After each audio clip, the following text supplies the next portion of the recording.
दोस्तों नमस्कार। Colonel Ajay CO Ajay astro money guru first global astro finance digital channel से आपसे मुखातिब होता हूं। आज 20 जनवरी सन 2026 मंगलवार।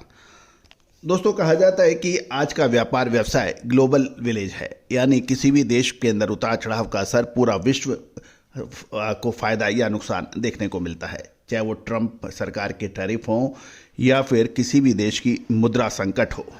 खबर निकल के आ रही है कि इंडोनेशिया की ऑफिशियल करेंसी रुपया में ऐतिहासिक मंदी या गिरावट देखने को मिल रही है और इसका असर मसाला उद्योग और खाद्य तेलों पर पड़ सकने की संभावना है। गौरतलब है कि इंडोनेशिया विश्व का सबसे बड़े पाम तेल उत्पादक देशों में से माना जाता है। साथ साथ मसाले में खासकर काली मिर्च और लौंग जैसी इलायची और के उत्पादन में अपना अग्रणी स्थान रखता है।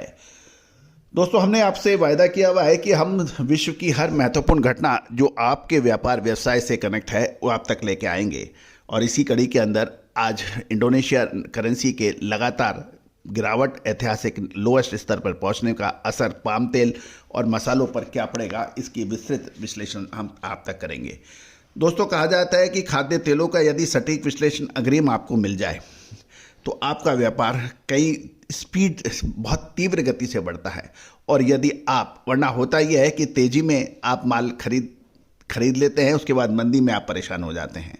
मंदी में किसी को खरीदना नहीं है और तेजी में आपको बेचना नहीं है।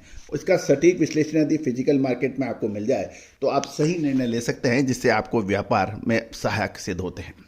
तो दोस्तों अग्रिम विशेष रिसर्च रिपोर्ट के लिए स्पाइसेज यानी मसाला और खाद्य तेलों के लिए आप संपर्क कर सकते हैं। दोस्तों याद रखिएगा, ये हम फिजिकल मार्केट यानी हाजिर बाजार को ध्यान में रख के आपको अपडेट देते हैं। जानिए रिपोर्ट विस्तार से। ग्लोबल मार्केट से एक बड़ी खबर आ रही है जिसका सीधा असर आपकी भारत के आयात बिल पर पड़ सकता है। इंडोनेशियन करेंसी रुपया आज अपने ऐतिहासिक सबसे निचले स्तर पर गिर गया है और ये $16,985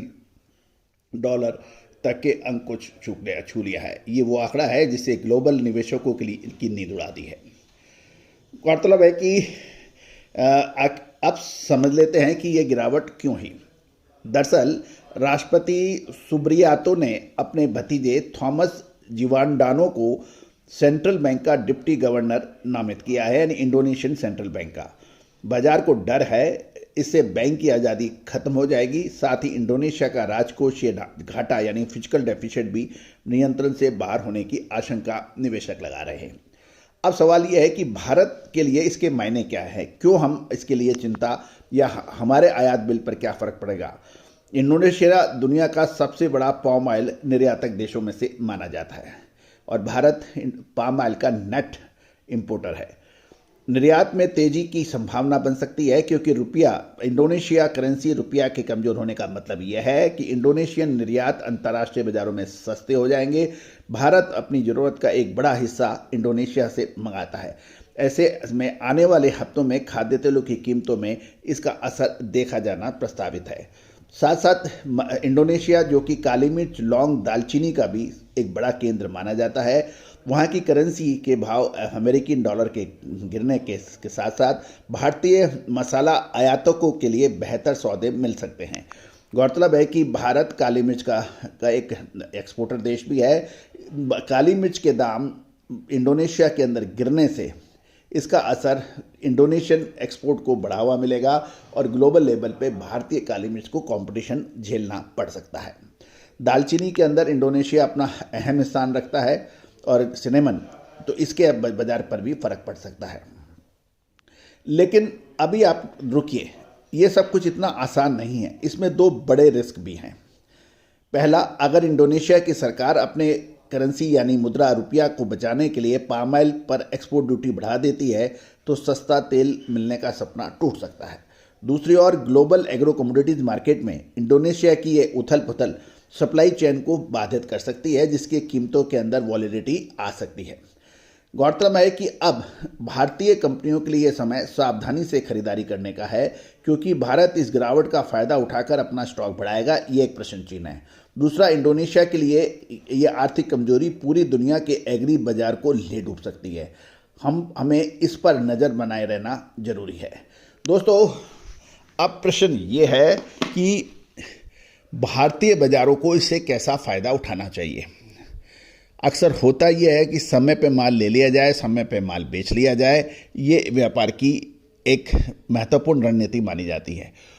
दूसरा सबसे महत्वपूर्ण अर्थव्यवस्था का एक मूल मंत्र है, वो है इंसेंट्रिक वैल्यू, यानी किसी भी कमोडिटी या किसी भी वस्तु की सही मूल्यांकन उस मूल्यों का, और ये सही मूल्यांकन ही बाजारों की दिशा लंबे समय की अवधि के लिए निर्धारित करता है।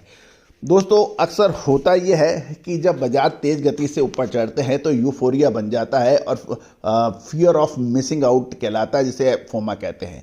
यानी निवेशकों को लगता है कि यदि अभी नहीं खरीदा तो फिर हम पीछे रह जाएंगे, और ये फोमा जो है वो जब बाजार गिर रहे होते हैं उसमें अग्रिम विश्लेषण कर उस समय ये मिस हो जाता है, और जब बाजार नीचे गिरते हैं तो फिर इसका रिवर्स यानी विपरीत असर होता है कि यदि हमने नहीं बेचा तो हमें परेशानी हो जाएगी, हमारा माल कोई नहीं खरीदेगा। तो दोस्तों, कहा जाता है कि समय पर सोना और समय पर जागना ये स्वस्थ शरीर की निशानी है। उसी प्रकार समय पे माल खरीद कर समय पे माल बेच देना ये स्वस्थ व्यापार की निशानी है, ये जो अक्सर हम आपको कहते हैं। तो दोस्तों, इंसेंट्रिक वैल्यू पर अपना दिमाग लगाइए, उतार चढ़ाव आपको सब समझ में आने लगेगा। और विशेष अग्रिम रिसर्च रिपोर्ट हमारी इसी अवधारणा को पर एक बिंदु है जिसमें हम लोग कोशिश करते हैं। और भारतीय अनुसंधान पद्धति हमेशा से टाइमिंग ऑफ द इवेंट पर जोर देती है।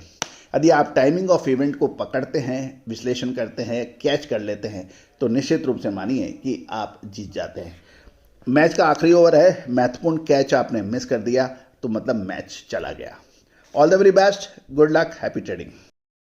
मसाले, खुशबू और प्योर झांझ, टेस्ट से भर दे हर जुबां पे स्वाद। एवरीडे मसाले, देश का स्वाद।